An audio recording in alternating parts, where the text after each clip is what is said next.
Lower পোয়াতে অনুষ্ঠিত বিজেপির কর্মী সভায় সবাইকে একজোট হয়ে নির্বাচনী প্রচারে ঝাঁপিয়ে পড়ার আহ্বান।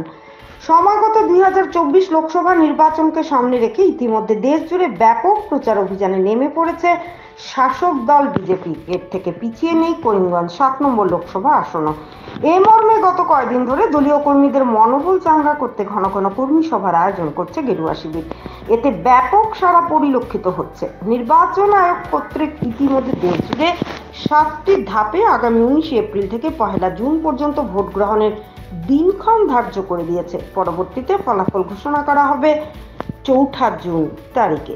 দেশে মোট লোকসভা আসনের সংখ্যা রয়েছে 543। মোট আসনের মধ্যে 400 আসন বগল গাদা করতে শুরু থেকেই শাসক দল মরিয়া হয়ে উঠেছে। ফলে অন্যান্য বিরোধী দলকে অনেকটা পিছনে ফেলে সভা সমিতির মাধ্যমে নির্বাচনী প্রচার সহ কর্মীদের সাথে নিবিড় সম্পর্ক চাঙ্গা করে চলছে করিমগঞ্জ বিজেপি। উক্ত আসনে মোট ভোটারের সংখ্যা প্রায় 14 লক্ষ। তার মধ্যে সংখ্যালঘু সম্প্রদায়ের ভোটারের সংখ্যাই বেশি। এবার সংখ্যালঘু ভোটারদের বেশি করে বিজেপি মুখী করতে কোনো কসুর বাকি রাখছে না বিজেপি। এ মর্মে বুধবার পাথারকান্দি সমষ্টির লোয়ার পোয়া ব্লক মন্ডল বিজেপির ব্যবস্থাপনায় স্থানীয় 18 নম্বর লাইনের এমই স্কুল প্রাঙ্গণে এক বিরাট কর্মী সভা অনুষ্ঠিত হয়। তো সভায় উপস্থিত দলীয় কর্মকর্তারা প্রত্যেক কর্মীদের হোলির শুভেচ্ছা বিনিময় করে সবাইকে একজোট হয়ে বিজেপি প্রার্থীকে জয়ী করতে কোমর কষে নির্বাচনী প্রচারে মাঠে নেমে পড়ার আহ্বান জানান। এর আগে এদিনের সভায় উপস্থিত বিশিষ্ট বর্গদের উত্তরীয় দিয়ে উষ্ণ সংবর্ধনা জ্ঞাপন করা হয়। সভায় নিজ নিজ বক্তব্যে সাংসদ প্রার্থী কৃপানাথ মালা সহ বিধায়ক কৃষ্ণেন্দু পাল, জেলা সভাপতি সুব্রত ভট্টাচার্য, রাজ্যিক সম্পাদক কনাথ পুরকায়স্থ, অগপর রাজ্যিক সদস্য দাওয়াইন হোসেন মন্ডল, সভাপতি ঋষিকেশ নন্দী প্রমুখ কেন্দ্র ও রাজ্য সরকারের ভূয়সী প্রশংসা করে কাজের নিরিখে জনগণকে বিজেপিকে ভোট দানের আহ্বান জানান। পাশাপাশি তারা প্রত্যেক বুথ কর্মীদের অনুরোধ করেন যে তারা যেন নিজ নিজ ওয়ার্ডে পৌঁছে জনগণের মধ্যে বিজেপি সরকারের বিগত দিনের যাবতীয় সরকারি কাজের খতিয়ান তুলে ধরেন। বক্তাদের কথায় প্রত্যেক বুথ কেন্দ্রে এবারে নির্বাচনে ভোটের সংখ্যা বাড়াতে হবে, ফলে সবাইকে একজোট হয়ে প্রচারে নেমে পড়তে হবে। এদিন সমষ্টির আরো 3টি স্থানে অনুরূপভাবে বিজেপির কর্মী সভা অনুষ্ঠিত হবার খবর পাওয়া গেছে। প্রতিটি সভায় কর্মী সমর্থকদের ভিড় ছিল চোখে পড়ার মতো। ভানুচন্দ্রের রিপোর্ট, আসাম টাইম নেটওয়ার্ক। উপস্থিত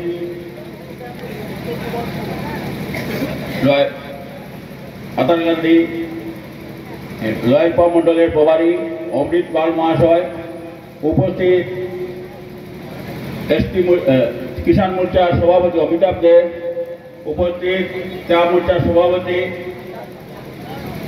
সত্যনারায়ণ সালিয়া, উপস্থিত আমার এমপি কৃপানাথ মালা এখানে উপস্থিত হবেন। এখানে আসবেন আমাদের প্রাণপ্রিয় বিধায়ক কৃষ্ণেন্দু পাল, তারপরে আমাদের জেলা সভাপতি সুব্রত ভট্টাচার্য এবং আমার বিভিন্ন কর্মীরা আমার দৃষ্টি থেকে আসবেন। তাই আপনারা ধৈর্য ধরে বসুন। সবাই পাতারকান্দিতে মিটিং চলছে, মিটিং শেষ হওয়ার পরেই ওনারা এখানে আসবেন, তারপরে এখান থেকে মিটিং করে জেল দিয়ে যাবেন। তাই সবাইকে আমি অশেষ ধন্যবাদ জানাচ্ছি এবং আমি আর আমার এখানে কিছু বেশি বক্তব্য রাখছি না। সবার কাছে আমার অনুরোধ থাকবে, সমগ্র বিশ্ব সবাইকে নিয়ে একটা সুন্দর পৃথিবীর মধ্যে আমরা যাতে সবাই সুন্দরভাবে মানুষ হিসাবে প্রত্যেকটা রাষ্ট্র যাতে একটা সুসম্পর্ক থাকে, এই উদ্দেশ্যে আমাদের প্রধানমন্ত্রী কাজ করে গেছে। আজকে রাশিয়া ইউক্রেনের যুদ্ধে যাতে পারমাণবিক অস্ত্র ব্যবহার না হয়, তার জন্য আমাদের প্রধানমন্ত্রীজিকে সবাই অনুরোধ করেছিলেন ওনার হস্তক্ষেপে এই যুদ্ধে পারমাণবিক অস্ত্র ব্যবহার হয়েছে। আজকে আমরা 10 বছর আগে আমরা বরাক উপত্যকার কথা যদি চিন্তা করি, যে বরাক উপত্যকার কোন ব্যক্তি আমরা এখান থেকে গুয়াহাটি যেতে হতো, মিনিমাম 22-25 ঘন্টা রাস্তায় সময় লাগতো। আমরা সড়ক পথে একটা বেহাল অবস্থা ছিল। করিমগঞ্জ থেকে চুড়াইবাড়ির রাস্তার কথা যে বর্ষার দিনে 3 মাস 4 মাস চোরাইবাড়ির সঙ্গে আসামের সম্পর্ক ছিন্ন হয়ে গেছে। লোয়ারপথ থেকে কানমুনের রাস্তা কি অবস্থায় ছিল এখানে আপনারা সবাই বসে আছেন, আপনারাই বলতে পারেন। এবার এই পাতাকান্দি বিধানসভা সমষ্টি থেকে ভারতীয় জনতা পার্টির কর্মকর্তারা সকলে মিলে যাতে সর্বাধিক ভোট দিয়ে কৃপনাথ মালাকে জয়ী করতে আপনাদের ভূমিকা রাখতে পারেন, সেই আবেদন আজকের এই সভায় আপনাদের সামনে রাখছি। আজকের এই উপস্থিতি সেটা প্রমাণ করছে যে ভারতীয় জনতা পার্টি সম্পূর্ণ করিমগঞ্জ জেলায় নয়, সমগ্র বরাক উপত্যকায় যে দাবি রাখে যে এই বিধানসভা সমষ্টিতে আপনাদের মনোনীত বিধায়ক শ্রী কৃষ্ণেন্দ্র পাল সক্রিয়তার নিরিখে ভারতীয় জনতা পার্টিকে পাতারকান্দি বিধানসভা সমষ্টিতে এক বিশেষ স্থানে উনি উন্নীত করতে সক্ষম হয়েছেন। ভারতীয় জনতা পার্টি পাতারকান্দি বিধানসভা সমষ্টিতে এক শক্তিশালী সংগঠন হিসাবে আজকের দিনে প্রতিষ্ঠিত হয়েছে। ভারতীয় জনতা পার্টি আজকের দিনে পাতারকান্দি বিধানসভা সমষ্টিতে শুধু শক্তিশালী সংগঠন হিসাবে প্রতিষ্ঠিত হয়েছে সেটা নয়, পাতারকান্দি বিধানসভা সমষ্টিতে আজকের দিনে ভারতীয় জনতা পার্টি বিরোধী শক্তিকে নিশ্চিহ্ন করেছে। আজকের দিনে বিরোধী পাতারকান্দিতে প্রায় বিরোধীহীন হয়ে ভারতীয় জনতা পার্টি আজকের দিনে একমবদ্ধিত রাজনৈতিক দল হিসেবে এখানে বিবেচিত হয়েছে। আর সেটার সম্পূর্ণ কৃতিত্ব ভারতীয় জনতা পার্টির বিধায়ক কৃষ্ণেন্দ্র পাল, মন্ডল সভাপতি, এই মন্ডলের শ্রী ঋষিকেশ নন্দী সহ ভারতীয় জনতা পার্টির সকল স্তরের কার্যকর্তারা যেভাবে আছেন ঠিক সেইভাবে পাতারকান্দি মন্ডলের সভাপতি মানিক্য সিনহা সহ অন্যান্য যারা কার্যকর্তারা আছেন সেই কৃতিত্ব তাদের আছে। বক্তব্য দীর্ঘ করবেন, আপনাদের বিধায়ক বক্তব্য রাখবেন। আমাদের মাননীয় সাংসদ যিনি এই নির্বাচনে দলের প্রার্থী আছেন উনি বক্তব্য রাখবেন। শুধু এইটুকু বলবো যে আগামী দিনে এই উন্নয়নের যাত্রাকে যদি আরো ত্বরান্বিত করতে হয়, এই উন্নয়নকে যদি গতিশীল রাখতে হয়, তাহলে এবারের নির্বাচনে ভারতীয় জনতা পার্টির প্রার্থী হিসেবে কৃপনাথ মালাকে আপনারা পুনর্বার নির্বাচিত করে পাঠান। আর মোদীজির নেতৃত্বে যে তৃতীয়বারের মতো সরকার গঠন হতে চলেছে, ওই সরকারের দ্বারা যে সংসদ যেটা পরিচালিত হবে ওই সংসদে আমাদের প্রতিনিধি করতে আবার এই পাতারকান্দি বিধানসভা সমষ্টি উল্লেখযোগ্য অবদান রাখুক, সেই আবেদন আপনাদের উদ্দেশ্যে রাখছি। ছিল না এইরকম একটা পরিবেশ আজ থেকে 10 বছর আগে ছিল, ছিল কিনা না? ছিল কিনা না আপনারা বলুন।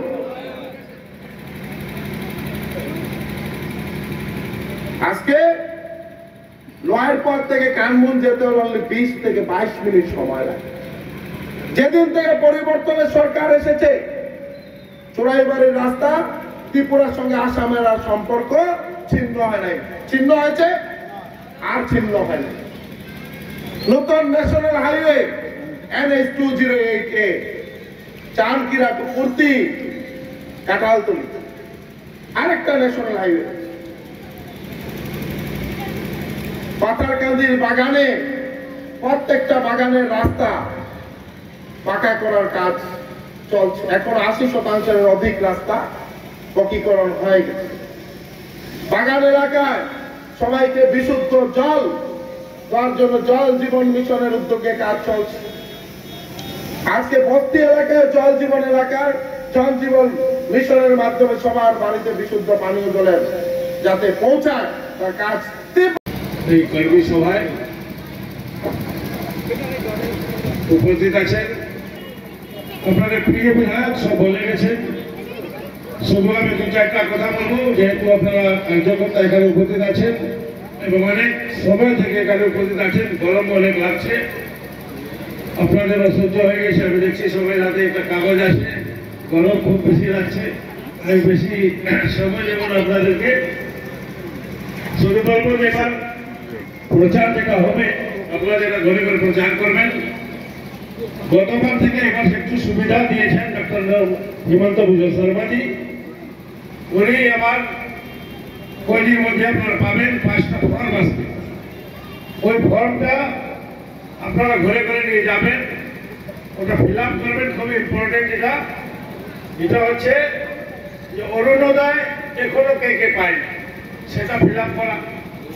রেশন কার্ড কে কে এখনো পায়নি সেটার নাম লোয়ার ফর্মের মধ্যে ফর্ম আছে, প্রেসক্রাইব ফর্ম পাবেন।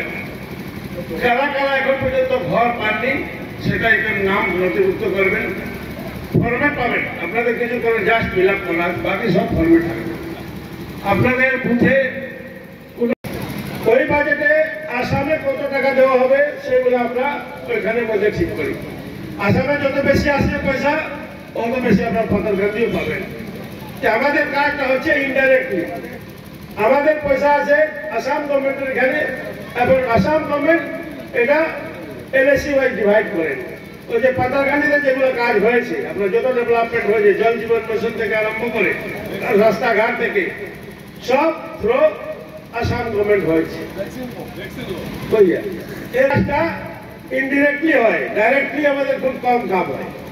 ডিরেক্টলি কয়েকটা হয়, যেমন এখন যেটা ন্যাশনাল হাইওয়ে কোথাও আমার বিধায়ক বলে গেছেন যে চুরাইবাড়ি অতি খারাপ ছিল, সেটা হয়ে গেছে। এখন নতুন খবর একটা আছে যে শিলচর থেকে করিমগঞ্জ, করিমগঞ্জ থেকে চুরাইবাড়ি এবং করিমগঞ্জ থেকে সুতারকান্দি, এই তিনটা রাস্তা এখন ডাবল লাইন আছে, সেটা 4 লেন স্যাংশন হয়ে গেছে। 4 লাইনের কাজ চলবে। এটা ডাইরেক্ট সেন্ট্রাল গভর্নমেন্ট করে। রেলের কিছু কাজ থাকলে সেন্ট্রাল গভর্নমেন্ট করে, বাকি সব ইনডিরেক্টলি হয়। আর আমাদের যেটা ফান্ড একটা আলাদা থাকে, এমপি ডেভেলপমেন্ট ফান্ড বলে, এটা খুবই কম থাকে, বছরে 5 কোটি টাকা মাত্র। এই 5 কোটি যেন কিছু হবে না, একটা রাস্তায় 10-15 কোটি টাকা লাগে। এই যে রাস্তা আমি বলার উপর স্যাংশন হয়েছে 1200 কোটি স্যাংশন হয়েছে, 1200-1300 কোটি রাস্তায় স্যাংশন হয়েছে। 5-10 কোটি কি হবে, 15 কোটি।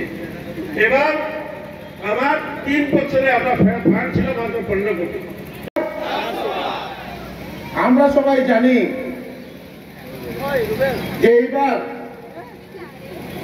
যে নির্বাচন, এই নির্বাচনে বিশ্ব বরেণ্য নেতা, আমাদের সবার শ্রদ্ধার প্রাণের মণি, আমাদের প্রধানমন্ত্রী নরেন্দ্র দামোদর দাস মোদীজি তৃতীয়বারের জন্য প্রধানমন্ত্রী হতে চলছে। 4 জুন যেদিন কাউন্টিং হবে, ওই দিন আমরা সবাই দেখতে পাবো যে 400-র অধিক সিট নিয়ে ভারতীয় জনতা পার্টির সরকার তৃতীয়বারের জন্য অধিষ্ঠিত হতে চলেছে। আমরা সবাই চাই যে ভারতবর্ষ বিশ্বের বুকে বিশ্বগুরু হিসাবে যাতে প্রতিষ্ঠা লাভ করে।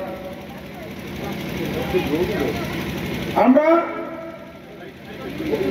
বিগত দিনের যে কথা, কংগ্রেস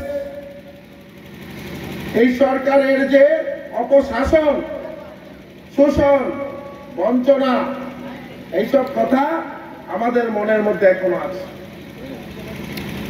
আজ থেকে 10 বছর আগে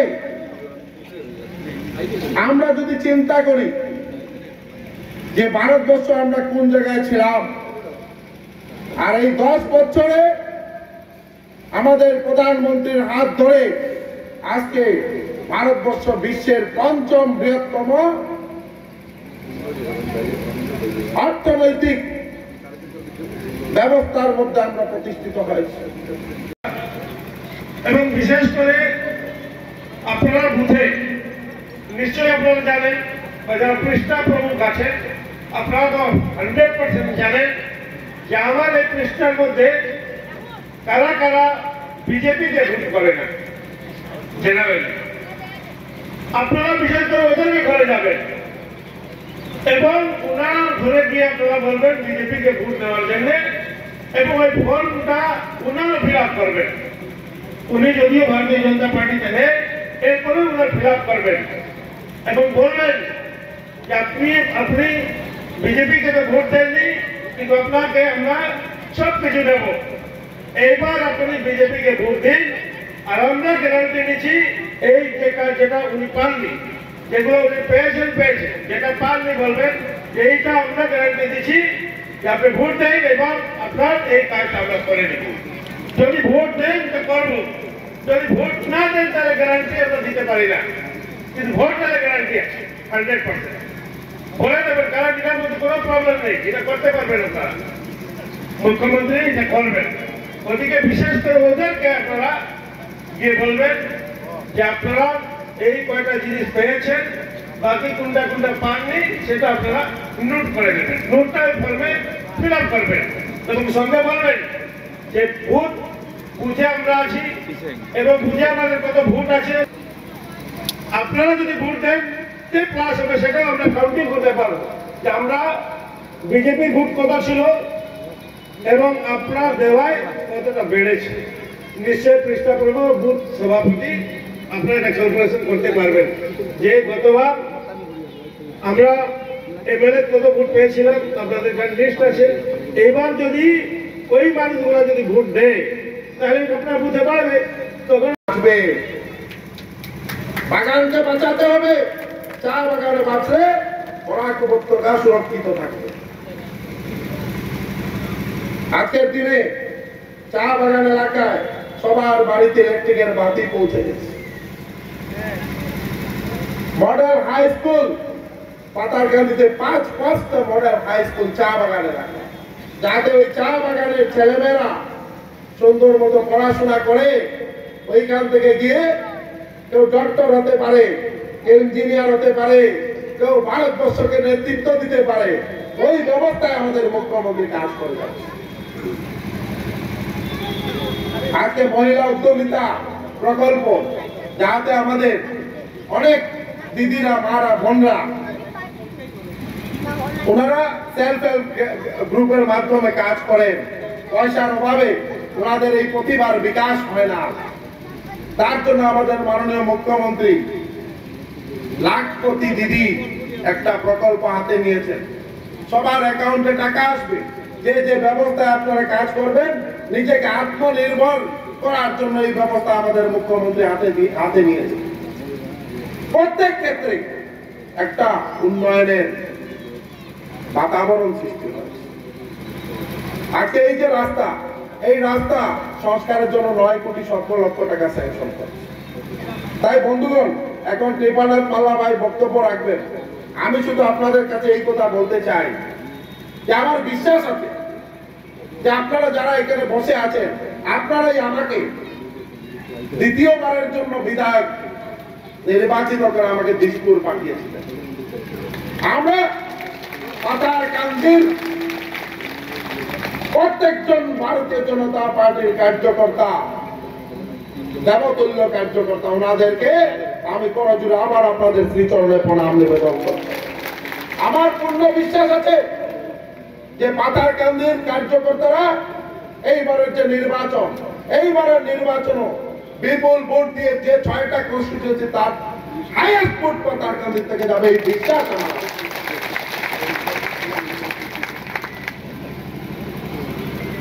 আজকে আমরা সবাই এখানে কৃপানাথ মাল্লাকে প্রার্থী পাচ্ছি। প্রার্থী আমাদের নরেন্দ্র মোদী, প্রার্থী আমাদের ডাক্তার হিমন্ত বিশ্ব শর্মা মহাশয়।